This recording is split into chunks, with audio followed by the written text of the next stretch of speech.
Hello friends, welcome to all India GK. All India GK में आपका स्वागत है। हैप्पी रिपब्लिक डे आपको और आपके परिवार वालों को। ये बहुत ही अच्छा मौका है जहां हम लोग एकजुट होकर हिंदुस्तान के कॉन्स्टिट्यूशन के अडॉप्शन के डे को अडॉप्ट करते हैं। जैसा कि आप लोग जानते होंगे, 26 जनवरी सन 1950 को कॉन्स्टिट्यूशन फोर्स में आया था, यानी कि संविधान हमारा एप्लीकेबल हुआ था। उसको अडॉप्ट किया गया था 26 नवंबर 1949 में, और 26 जनवरी 1950 को इट केम इन फोर्स। जब ये कॉन्स्टिट्यूशन फोर्स में आया था सन 1950 को 26 जनवरी के दिन, तब उस दिन बाहर थोड़ी थोड़ी बारिश हो रही थी। जैसे आज थोड़ी थोड़ी बारिश हो रही थी। आज तो खैर थोड़ी थोड़ी नहीं, बहुत ज़्यादा बारिश हो रही थी, लेकिन थोड़ी थोड़ी बारिश हो रही थी। तो ये माना जाता है that it is considered to be very very good if it is raining. उसको एक पॉजिटिविटी का साइन माना जाता है, क्योंकि बाहर बरसात हो रही थी। सिमिलरली आज भी बरसात हो रही थी, तो आज भी कुछ पॉजिटिव निकल कर आएगा। तो इसी पॉजिटिविटी और ऑप्टिमिज्म के साथ ऑल इंडिया जीके आप तक लेकर आया है एक नया टॉपिक, एकदम हॉट बर्निंग टॉपिक, जो कि आपको अगले एक हफ्ते में उभरता हुआ दिखेगा। तो आइए डिस्कस करते हैं concept of budget, budgeting and the union budget. इस साल यूनियन बजट डिक्लेयर किया जाएगा 1 फरवरी को, 1 फरवरी ऑफ 2017।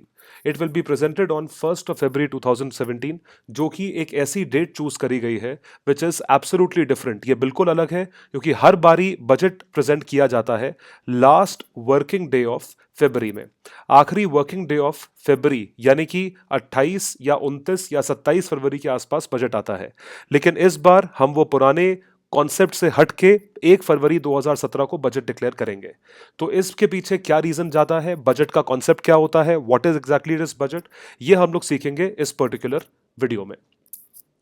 तो ये वीडियो आप तक ला रहा है ऑल इंडिया जीके, और इसको प्रस्तुत करूंगा मैं, आयुष सांघी। आइए देखते हैं बजट के रिगार्डिंग क्या क्या इंफॉर्मेशन आप लोगों को पता होना चाहिए। तो देखते हैं बजट होता क्या है। What exactly is a budget. Budget को डिराइव करा जाता है एक फ्रेंच वर्ड से, जिसको बुगे या फ्रेंच प्रोनाउंसिएशन के तहत जिसको बुगेत कहा जाता है, बुगेत। और पर्स, वॉलेट, पर्स, बटुआ, कुछ भी कह सकते हैं आप। इसको क्वांटिफाई किया गया है एक फाइनेंशियल प्लान के तहत, जो कि आने वाले अकाउंटिंग पीरियड के लिए होता है। तो देखिए, आपको एक ही डेफिनेशन में तीन तीन कीवर्ड्स मिल गए। एक कीवर्ड है फाइनेंशियल प्लान, एक है अकाउंटिंग पीरियड, और तीसरा है फोर्थ कमिंग। तो यही तीन चीजें हैं जो एक वर्ड यानी कि बजट को पूरी तरीके से एक्सप्लेन कर देती हैं। This is the only three things that explain the entire word और the explain definition of budget. Financial plan का मतलब होता है कि आने वाले टाइम का पूरा रेवेन्यू और उसका एक्सपेंडिचर। रेवेन्यू और एक्सपेंडिचर, इसको बोलते हैं फाइनेंशियल प्लानिंग। कि भैया बटुए में पैसे कितना है, जितना पैसा है वो आपका रेवेन्यू है, और जितना आप खर्च करोगे वो जाहिर सी बात है, बटुए में जितना पैसा है, जितना रेवेन्यू है, उसी से खर्च करोगे। So this is considered to be financial plan.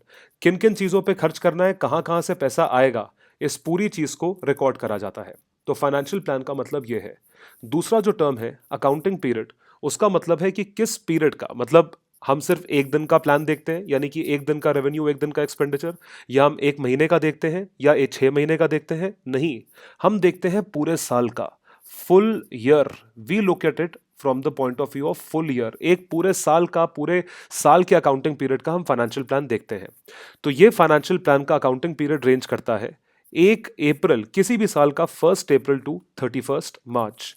इस चीज को आप अकाउंटिंग पीरियड कह सकते हैं, इस चीज को आप फाइनेंशियल पीरियड कह सकते हैं, इस चीज को आप फाइनेंशियल ईयर कह सकते हैं, इस चीज को आप अकाउंटिंग ईयर कह सकते हैं। इस चीज को कई बारी टैक्सेशन में प्रीवियस ईयर या असेसमेंट ईयर के नाम से जाना जाता है, और फाइनेंशियल का दूसरा टर्म है फिस्कल ईयर, फिस्कल ईयर के नाम से जाना सकता है। तो चाहे फिस्कल ईयर हो, फाइनेंशियल ईयर हो, अकाउंटिंग ईयर हो, अकाउंटिंग पीरियड हो, कुछ भी आपके सामने यूज करा हो, मतलब पीरियड की यही बात हो रही है, 1 अप्रैल से 31 मार्च। तो जो बजट आता है हर साल, वो आने वाले पीरियड, यानी कि 1 अप्रैल जो आने वाला है और अगले साल 31 मार्च तक जो जाएगा, उस पीरियड का बजट होता है। और फोर्थ कमिंग का मतलब है आने वाला period which is still impending, जो अभी तक आया नहीं है। तो अगर हम लोग अभी जिस साल में हैं, इसे आप बोलोगे 1 अप्रैल 2016 से 31 मार्च 2017, हम लोग इस अकाउंटिंग पीरियड में हैं। तो इसका बजट कब आया होगा? 29 फरवरी 2016 को, 29 फरवरी 2016 को इस पीरियड का बजट आया था। यानी कि आप अकाउंटिंग पीरियड में फोर्थ कमिंग ईयर का बजट डिक्लेयर कर देते हो। तो आपने बजट डिक्लेयर कर दिया जो कि 29 फरवरी को करा है और वो आने वाले 12 महीने को ले है। तो सिमिलरली इस साल जो बजट आएगा वो आएगा 1 फरवरी को, जो कि आने वाले साल का होगा, यानी कि 1 अप्रैल 2017 टू 31 मार्च 2018 इस पीरियड का बजट रहेगा। तो इस चीज को एक ऑर्गेनाइजेशनल प्लान कहा जाता है, जिसको मॉनेटरी टर्म्स, जाहिर सी बात है बजट का मतलब पर्स, बटुआ, बटुए का मतलब है रेवेन्यू, कितना पैसा आया कितना गया, ये हम लोग बजट के तौर पे यहां पर देखते हैं। Organisation plan stated in monetary terms. तो आई होप आपको बजट का मतलब बहुत डिटेल में समझ में आया होगा। बजटिंग क्या होता है? एक तो टर्म हो गया बजट, जो मैंने आपको समझा दिया है। अब दूसरा टर्म देखिए, व्हाट इज बजटिंग। बजटिंग क्या होता है? बजटिंग इज द प्रोसेस, ये चीज, इसका अंदाज लगाना, estimating the availability of resources. आप क्या चीज एस्टिमेट कर रहे हो? हम ये एस्टिमेट कर रहे हैं कि हमारे पास रिसोर्सेस कितने हैं। रिसोर्सेस का मतलब हमारे पास रेवेन्यू कितना है, हमारे पास रेवेन्यू किन किन सोर्सेस से है, हमारे पास रेवेन्यू टैक्स से है या किसी अदर देन टैक्स यानी कि नॉन टैक्स से है, कहां से हमारे पास रेवेन्यू है, वो सारे के सारे रिसोर्सेज एस्टिमेट करना, इसको बोलते हैं प्रोसेस ऑफ बजटिंग। ये पहली चीज हुई। दूसरा हुआ allocating them to various activities of an organisation according to a predetermined priority. यानी कि अगर हमें पता है कि हमारे पास इतना रिसोर्सेस, इतना पैसा टैक्स से आने वाला है, इतना पैसा नॉन टैक्स से आने वाला है, तो हमें इनमें से कितना पैसा डिफेंस के लिए खर्च करना है, क्योंकि डिफेंस एक प्रायोरिटी है। ये जवानों के ऊपर पैसा खर्च होता है, उनके मेंटेनेंस पे, उनके खाने पे, उनके असले बारूद बंदूकों पे, उनकी यूनिफॉर्म पे, उनको मेंटेन करने के लिए, उनके फैमिली को पेंशन देने के लिए, उनके बच्चों को पढ़ाने के लिए। तो ये प्रायोरिटी है। तो उसमें से कितना पैसा यहाँ पे आएगा, कितना पैसा वन रैंक वन पेंशन की तरफ जाएगा, कितना पैसा मेंटेनेंस की तरफ जाएगा, कितना पैसा इंफ्रास्ट्रक्चर की तरफ जाएगा, कितना पैसा डेवलपमेंट की तरफ जाएगा, कितना पैसा सैलरीज की तरफ जाएगा, तो ये सारी चीजें आप एलोकेट कर देते हो इन्हीं रिसोर्सेज में से। Mostly approval of budget also means approval to various spending units to utilise the allocated resources. आप एलोकेटेड रिसोर्सेज कहां कहां यूज करोगे, इस पूरी चीज को हम लोग बजटिंग बोलते हैं। We call it the process of budgeting. तो बजट का मतलब हो गया डॉक्यूमेंट, उस डॉक्यूमेंट को आप किस तरीके से यूज करते हो, उस पूरे प्रोसेस को कहा जाता है बजटिंग। अब देखिए रिसोर्सेज का क्या मतलब हुआ। हमने पीछे देख लिया रिसोर्सेज। रिसोर्सेज का मतलब एक चीज हम लोग समझ सकते हैं, पैसा। इकोनॉमिक्स में रिसोर्स जो टर्म है वो डिफाइन करा जाता है एज अ सर्विस और other asset use to produce goods and services that meet human needs and wants. तो रिसोर्सेज यानी कि खाना पीना भी रिसोर्स है, जो कि ह्यूमन नीड्स और वांट्स को एस्टिमेट करने के लिए या इनकी भूख मिटाने के लिए दिया जाता है। तो रिसोर्सेज को इकोनॉमी में डिवाइड करा जाता है land, labour, capital. Land, labour और कैपिटल में डिवाइड करा जाता है। तो ये तो रिसोर्सेज का बहुत ब्रॉड मीनिंग है, लेकिन जब हम लोग रिसोर्सेज को बजट के फॉर्म में पढ़ते हैं तो उसमें हम एक चीज पे ज्यादा ध्यान देते हैं और वो है capital. We pay attention to one thing and that is known as capital. तो आइए देखते हैं बजटिंग के बारे में और थोड़ी डिटेल। बजटिंग की जरूरत है, बट क्यों, किस लिए, but why is budgeting needed. Budget की जरूरत क्यों पड़ती है, मतलब क्या जरूरत है सरकार को बजट निकालने की, ऐसी क्या जरूरत पड़ गई गवर्नमेंट को बजट निकालने की। इंडिया को एक वेलफेयर स्टेट कंसिडर करा जा सकता है, किसी भी कंट्री को। भाई देखो सिंपल सी बात है, सब लोग एक जैसे नहीं होते, पांचों उंगलियां बराबर नहीं है। तो कोई बेचारा बिलो पॉवर्टी लाइन भी होगा, कोई अबव पॉवर्टी लाइन भी होगा, कोई मिडिल क्लास भी होगा, कोई लोअर मिडिल क्लास होगा, अपर होगा, कोई रिच क्लास होगा।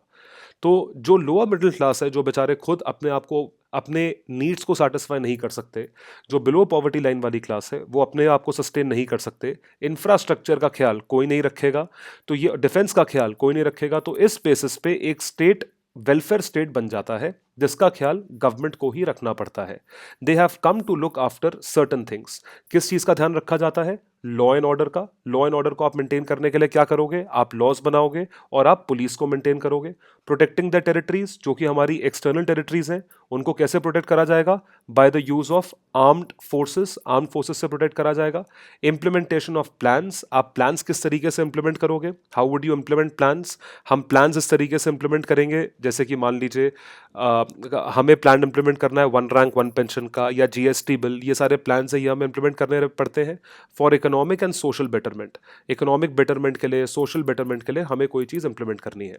तो इन सारी चीज़ों के लिए अगर हमें वेलफेयर स्टेट के तौर पे देखना है कि गवर्नमेंट एक वेलफेयर स्टेट है जो कि इन चीज़ों का ख्याल रखती है, तो इन सब के लिए गवर्नमेंट को रेवेन्यू चाहिए। इस वजह से गवर्नमेंट को बजटिंग करने की जरूरत है। बजटिंग यानी कि पैसा कहां से आएगा, रेवेन्यू का सोर्स, और कहां खर्च होगा, एक्सपेंडिचर का सोर्स।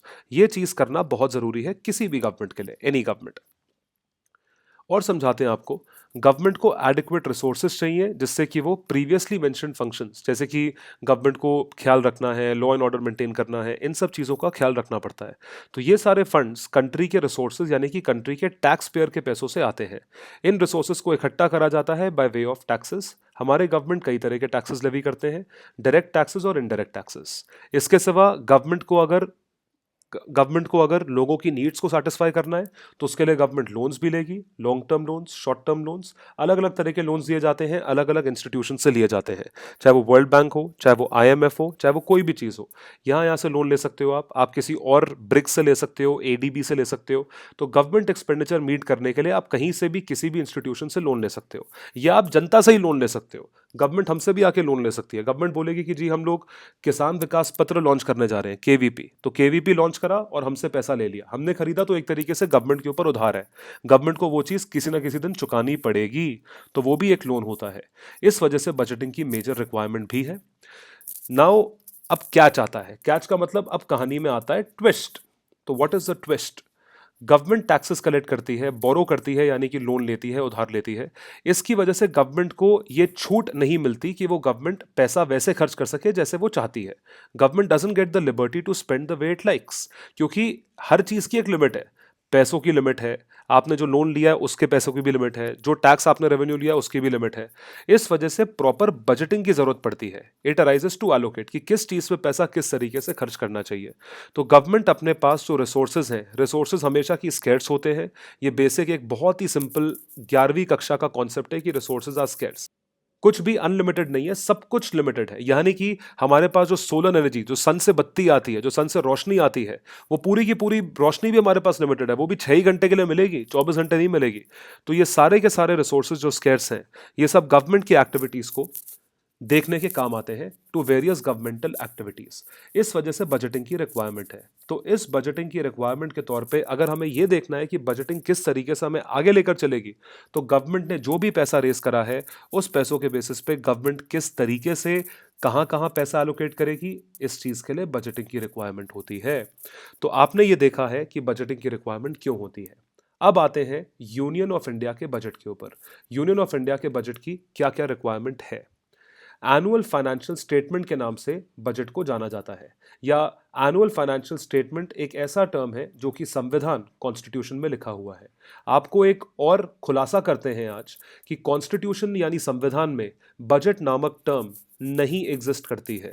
बजट नामक टर्म संविधान में एग्जिस्ट नहीं करती है। संविधान में जो टर्म यूज करी हुई है उसको कहा जाता है एनुअल फाइनेंशियल स्टेटमेंट।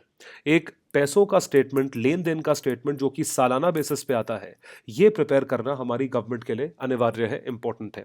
इस चीज को हम लोग बजट के नाम से जानते हैं। तो एनुअल फाइनेंशियल स्टेटमेंट में क्या होगा, जैसा कि मैंने आपको पहले बताया, एक्सपेंडिचर और रेवेन्यू दो चीजें हैं। रेवेन्यू मेजरली टैक्सेस से है, तो टैक्स रेवेन्यू आता है of the government of India together with the laws and regulations. Laws and regulations, सरकार के ऊपर भी कानूनी तौर पे चीजें लागू होती हैं, that approve and support those expenditures, जो एक्सपेंडिचर को सपोर्ट करे, और टैक्स रेवेन्यू जो कि मेकअप करते हैं गवर्नमेंट के यूनियन बजट को। तो गवर्नमेंट के रेवेन्यूज और एक्सपेंडिचर्स जिसके तहत एनुअल फाइनेंशियल स्टेटमेंट बनेगा, और एनुअल फाइनेंशियल स्टेटमेंट बनेगा लॉज एंड रेगुलेशंस के तहत। ये चीजें यूनियन ऑफ इंडिया के बजट में आती हैं। तो उसके दो पर्पस हो गए। अब आपको याद क्या रखना है for the purposes of any kind of exam और फॉर जेनरिक पर्पसेस। पहला पर्पस ये है कि आपको एक्टिविटीज को फाइनेंस करना आना चाहिए, to finance the activities of union government, कि भाई यूनियन गवर्नमेंट की क्या क्या एक्टिविटीज है, फाइनेंस करनी हमें आनी चाहिए। और सेकंड है टू अचीव ऑब्जेक्टिव, हमें ऑब्जेक्टिव अचीव करना आना चाहिए, जैसे कि employment objective, sustained economic growth क्या है, प्राइस लेवल स्टेबिलिटी कैसे आए, ज्यादा इन्फ्लेशन या ज्यादा डिफ्लेशन तो नहीं है। तो गवर्नमेंट के मेजर ऑब्जेक्टिव्स क्या हो सकते हैं कि भाई इकोनॉमी ग्रो करती रहे, लोग सुखी रहे, नौकरी मिलती रहे लोगों को, प्राइस लेवल स्टेबिलिटी रहे, महंगाई ज्यादा ना रहे। और यूनियन गवर्नमेंट की जो एक्टिविटीज हैं, डेवलपमेंट की, इंफ्रास्ट्रक्चर की, डिफेंस की, ये सारी की सारी फाइनेंस होती रहे। तो बेसिकली ये ट्विन ऑब्जेक्टिव्स हैं यूनियन बजट के। हिस्टोरिकल पर्सपेक्टिव बजट का आपको बताते हैं। 26 नवंबर सन 1949 को पहला बजट इंडिपेंडेंट इंडिया का डिक्लेयर करा गया था, प्रेजेंट किया गया था by a person by the name of R K Shanmukham Shetty. Are K Shanmukham Shetty ने 26 नवंबर सन 1949 को पहला बजट प्रेजेंट करा था इंडिपेंडेंट इंडिया का। पहला बजट जो रिपब्लिकन इंडिया का प्रेजेंट हुआ था वो हुआ था जॉन मथाई द्वारा सन 1950 में। 1958-59 में 58-59 में श्री जवाहरलाल नेहरू जो कि पहले प्रधानमंत्री थे हिंदुस्तान के, उन्होंने यूनियन बजट को प्रेजेंट करा था। तो ये थोड़ा ट्रिविया है कि आपको इंडिपेंडेंट इंडिया के बारे में थोड़ा पता होना चाहिए कि बजट कौन प्रेजेंट करता था, किस तरीके से प्रेजेंट होता था। और आपको इंटरेस्टिंग फैक्ट्स बताते हैं बजट के बारे में, इंटरेस्टिंग फैक्ट्स। और इस साल क्यों हम ये डिस्कशन कर रहे हैं, क्योंकि इस साल एक मेजर एक्सेप्शन देखा गया है। सो 2017-18 का जो यूनियन बजट है उसके बारे में आपको कुछ इंटरेस्टिंग फैक्ट्स बताते हैं। बजट जो कि है वो प्रेजेंट करा जाता है हर साल आखिरी वर्किंग डे ऑफ फरवरी में फाइनेंस मिनिस्टर ऑफ इंडिया द्वारा पार्लियामेंट में। ये मैंने आपको बताई थी डिटेल। इस साल बजट प्रेजेंट होगा 1 फरवरी को। इसका रीजन मैं आपको अगली स्लाइड में समझाऊंगा। रेलवे बजट प्रेजेंट करा जा रहा है अलग से। हमेशा सन 1921 से रेलवे बजट सेपरेटली प्रेजेंट होता है हिंदुस्तान में। इस साल वो यूनियन बजट में मर्ज हो जाएगा। तो इस रेलवे बजट को यूनियन बजट में मर्ज करा जा रहा है। ये बहुत बड़ा एक इंटरेस्टिंग फैक्ट भी है और एक्सेप्शन भी है। तो इस साल ये चीज मर्ज करी जा रही है। जिस कमिटी ने ये रेकमेंड करा था उस कमिटी का नाम आप लोग ध्यान रखें। उस कमिटी का नाम है Bibek Debroy committee. The name of the committee is Bibek Debroy committee. इस कमिटी की रिपोर्ट तकरीबन 2 साल पहले आई थी और इस कमिटी की रिपोर्ट में ही ये लिखा था कि रेलवे बजट की सेपरेट रिक्वायरमेंट नहीं है। आप यूनियन बजट में ही एक सेक्शन डालें और उसी के तहत आप रेलवे बजट को डिक्लेयर करें। इसके सिवा बजट में डिविजन्स और होते थे। प्लान एक्सपेंडिचर के और नॉन प्लान एक्सपेंडिचर के डिस्टिंक्शन रहते थे जो कि अभी तक प्रैक्टिस होते थे। तो प्लान एक्सपेंडिचर का मतलब ये होता है कि प्लानिंग कमीशन के तहत जो खर्चा करा जाए उसे प्लान एक्सपेंडिचर बोलते हैं। जो प्लानिंग कमीशन के 5 ईयर प्लान्स में इंक्लूडेड है, अगर उस पर खर्चा करा जाए तो प्लान एक्सपेंडिचर बोलते हैं। और जिन खर्चों की प्लानिंग करने की जरूरत नहीं है, जैसे कि डिफेंस की, सैलरी की, पेंशन की, कोई प्लानिंग की जरूरत नहीं है, तो वो नॉन प्लान एक्सपेंडिचर में आता है। इस साल क्योंकि आप लोग जानते हैं 1 जनवरी 2015 से प्लानिंग कमीशन को खत्म कर दिया गया था, जिस वजह से इस साल प्लान और नॉन प्लान एक्सपेंडिचर में डिवीजन नहीं रहेगा। ये एक और एक्सेप्शन है। तो पहला एक्सेप्शन ये हुआ कि बजट 1 फरवरी को आएगा। दूसरा एक्सेप्शन, दूसरा इंटरेस्टिंग फैक्ट ये हुआ रेलवे बजट अलग से नहीं आएगा। तीसरा ये है प्लान और नॉन प्लान नहीं रहेगा। ये सारे के सारे पॉइंट्स आप लोगों को पता होने चाहिए। आपके 3-4 क्वेश्चन इसी में से बन जाएंगे किसी भी एक गवर्नमेंट एग्जाम में, चाहे वो बैंक का एग्जाम हो, चाहे वो किसी भी चीज़ एसएससी का एग्जाम हो, यूपीएससी का कोई भी एग्जाम हो, यहीं से बन जाएंगे क्वेश्चंस। 17-18 एक्सेप्शनल ईयर्स है, बट क्यों है, but why is it an exceptional year? 17-18 की बजट डेट प्रीपोन करके 1 फरवरी कर दी गई है। 1 फरवरी को सुबह सुबह टीवी खोल के बैठ जाना, जेटली साहब आएंगे ब्राउन कलर का ब्रीफकेस पकड़ के, और देखना कि किस तरीके से बजट प्रेजेंट करते हैं। तो क्या क्या रीजंस हैं, what are the reasons? The first reason is कि हमें यह लगता है कि लोग अपने हिसाब से बजट प्रेजेंट करते थे। ये जो प्रैक्टिस है 28 फरवरी या 29 फरवरी को बजट प्रेजेंट करने की, इसे एक कॉलोनियल एरा यानी कि एक रूल्ड एरा, अंग्रेजों के जमाने की प्रैक्टिस कही जाती थी यूनियन बजट को लास्ट वर्किंग डे पे प्रेजेंट करने की। तो इस प्रैक्टिस को बंद कर दिया गया है। This practice has been closed. तो कॉलोनियल एरा को बंद करने के लिए हमने क्या करा, बजट को प्रीपोन कर दिया। ये तो चलो एक आप रीजन बोल सकते हो कि चलो ये काम कर दिया, लेकिन और प्रैक्टिकल रीजंस क्या है? ये तो चलो आपने इमोशनल रीजन बता दिया, प्रैक्टिकल रीजन क्या है? क्या रीजन है भाई? देखो सिंपल सी बात है, 28 फरवरी को बजट आता था। ध्यान से सुनना, इंटरेस्टिंग चीज बताऊंगा, रोंगटे खड़े हो जाएंगे बैठे बैठे। 28 फरवरी को बजट प्रेजेंट हुआ। अब इस बजट में जो जो चीजें आई उसमें वोटिंग होती थी, मतलब हर एक क्लॉज पे वोटिंग होती थी। अगर वोटिंग होती थी तो वोटिंग के बेसिस पे उस वोटिंग में सारे क्लॉजेस जो बजट के हैं, भाई लंबा चौड़ा बजट होता है, छोटा मोटा नहीं होता है, तो लंबे चौड़े बजट में जो वोटिंग होती थी उस बेसिस पे उस पे हर क्लॉज पे वोटिंग में टाइम लगता था, तकरीबन तकरीबन कम से कम बता रहा हूं 2 से 3 महीने। यानी कि अप्रैल और मई जो नए साल के 2 महीने हैं वो निकल गए। तो 12 में से 2 महीने तो आपके निकल गए, बचे 10 महीने। तो इन 2 महीने के खर्चे को कैसे निकालोगे? भाई बजट तो आने वाले साल का होता है ना, 1 अप्रैल से शुरू हो जाएगा, 31 मार्च अगले साल तक चलेगा। तो अभी इस साल के 2 महीने तो आपके खत्म हो गए इस काम में। तो 2 महीने अगर खत्म हो गए तो यही चीज अब प्रॉब्लम क्रिएट करेगी, क्योंकि आपको इस 2 महीने का रिजर्व निकाल के रखना पड़ता था। तो इस 2 महीने के रिजर्व को वोट ऑन अकाउंट कहा जाता था। तो ये चीज अब चेंज कर दी गई है। अगर बजट 1 महीने पहले आएगा, यानी कि एंड ऑफ फेब की जगह 1 ऑफ फेब को आएगा, तो वही जो वोट ऑन अकाउंट का जो प्रोसेस है वो 2 महीने चलेगा, यानी कि फरवरी और मार्च चलेगा, 1 ऑफ अप्रैल से बजट अप्लाई कर जाएगा। तो आपको अब जून तक वेट करने की जरूरत नहीं है, आपका ये 2 महीने का प्रोसेस 1 अप्रैल से शुरू हो जाएगा। तो चेंज ने ये जो एडमिनिस्ट्रेटिव नीड है वोट ऑन अकाउंट की, जो कि गवर्नमेंट को स्पेंडिंग अलाउ करेगी फर्स्ट फ्यू मंथ्स, तो हमारे जो ये अप्रैल और मई के महीने हैं ये फर्स्ट फ्यू मंथ है जो कि वोट ऑन अकाउंट पे चलते थे। अब इसकी जरूरत नहीं है क्योंकि आपने बजट 1 महीना प्रीपोन कर दिया। तो ये प्रैक्टिकल रीजन है। देखिए भाई, कॉलोनियल एरा का रीजन तो आपका ये हो गया, क्या कहते हैं, कॉलोनियल एरा का रीजन तो हो गया इमोशनल, कि अंग्रेजों के ज़माने का ये है, अंग्रेजों के ज़माने का जेलर है, सॉरी जेलर नहीं है, बजट है। तो ये तो इमोशनल रीज़न हमने हटा दिया, लेकिन प्रैक्टिकल रीज़न ये है कि अप्रैल मई का खर्चा हम अलग से क्यों निकालें, हम बजट से ही निकालेंगे। तो पहले उस पर वोटिंग खत्म कर देंगे उस चीज़ पे। तो ये तो पहला प्रैक्टिकल रीज़न है। दूसरा रीज़न ये है कि अलग अलग जो मिनिस्ट्रीज है, जितने कैबिनेट मंत्रालय हैं, जितने भी डिपार्टमेंट हैं अलग अलग मंत्रालयों में, उन सब डिपार्टमेंट की जो भी खर्चा है वो और प्लान्ड हो जाएगा। It will facilitate planned spending, कि गवर्नमेंट पहले क्वार्टर में ढंग से खर्च कर सके अगर उसको खर्च करना है। अभी तक क्या होता था कि 2 महीने तक तो चलो भैया हम लोग वोटिंग पे चलेंगे, तो एक लैकडेसिकल, एक लेजी अप्रोच होती थी। अब इस अप्रोच को हटा दिया गया है। तो 2017-18 इस मामले में एक एक्सेप्शनल ईयर है, एक इकलौता साल है, एक अलग सा साल है। यूनियन बजट के बारे में कुछ और फैक्ट्स जानते हैं। डिपार्टमेंट ऑफ इकोनॉमिक अफेयर्स, ये एक डिपार्टमेंट है मिनिस्ट्री ऑफ फाइनेंस का। ये प्रिपेयर करता है बजट को, this prepares the budget. Budget prepare होता है आने वाले साल का, मतलब अगर बजट फरवरी में आएगा तो वो 17-18 का बजट, यानी कि 1 अप्रैल 2017 को प्रेजेंट होगा, 31 मार्च 18 तक चलेगा। फाइनेंस मिनिस्ट्री प्रेजेंट करता है इकोनॉमिक सर्वे। इकोनॉमिक सर्वे, ये जो स्टूडेंट्स तैयारी कर रहे हैं ये जानते हैं इकोनॉमिक सर्वे का क्या इंपॉर्टेंस है। ये प्रेजेंट होता है एक दिन पहले यूनियन बजट के। यूनियन बजट अगर 1 फरवरी को है तो 30 या 31 तक, जनवरी तक इकोनॉमिक सर्वे आ जाएगा। इकोनॉमिक सर्वे बेसिकली होता है परफॉर्मेंस ऑफ गवर्नमेंट की परफॉर्मेंस पिछले साल की, लास्ट ईयर की। तो लास्ट ईयर की गवर्नमेंट की परफॉर्मेंस यहाँ पे होगी, और बजट होता है आने वाले साल का। तो इकोनॉमिक सर्वे हम देखते हैं हमने पिछले साल कैसे फंक्शन करा, बजट में हम देखेंगे अगले साल के लिए हमारे लिए क्या क्या है। इकोनॉमिक सर्वे क्या होता है? एक फ्लैगशिप एनुअल डॉक्यूमेंट होता है जो कि रिव्यू करता है सारे डेवलपमेंट्स को इंडियन इकोनॉमी में पिछले 12 महीनों का। तो 12 महीनों का जो रहेगा वो चीज इकोनॉमिक सर्वे में, इस डॉक्यूमेंट में रखी जाती है। ये समराइज करता है सारी की सारी परफॉर्मेंस को, मेजर डेवलपमेंट्स को, हर चीज़ को। ये हाईलाइट करता है कि पॉलिसी इनिशिएटिव्स गवर्नमेंट के कैसे रहे, किस तरीके से फंक्शन हुए, और इकोनॉमी के क्या क्या प्रोस्पेक्ट्स हैं शॉर्ट या मीडियम टर्म में।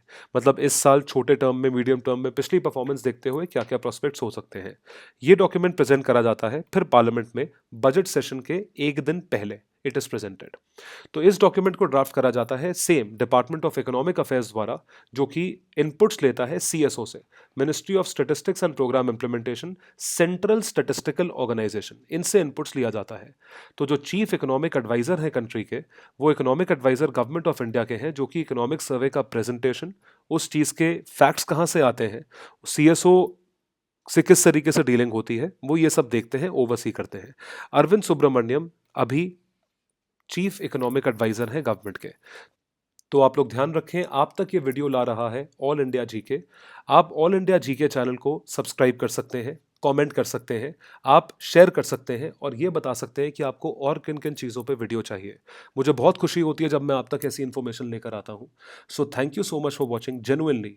और आप प्लीज़ कमेंट करके हमें बताएं कि आप और किन चीज़ों पे वीडियो देखना चाहेंगे। ये वीडियो 26 जनवरी वाले दिन आ रहा है, बहुत ही शुभ दिन है। तो आपको और आपके परिवार वालों को गणतंत्र दिवस की बहुत बहुत शुभकामनाएं। इसके साथ साथ आपको एक और चीज़ में मैं कॉन्ग्रेचुलेट करने जा रहा हूँ। आप लोग क्योंकि गवर्नमेंट एग्जाम की तैयारी कर रहे हो, इस साल बहुत सारे चेंजेस आने वाले हैं। जिस तरीके से बजट प्रेजेंट होता है, इकोनॉमिक सर्वे प्रेजेंट होता है, तो आप मुझे बताएं आप किन किन चीज़ों पे वीडियोस देखना चाहेंगे, करंट कंटेम्प्रेरी इशूज़ पे। तो आप मुझे अपने प्लेटफॉर्म पे ऑल इंडिया जीके पे बता सकते हैं। Thank you for your time, thank you for watching this video, bye.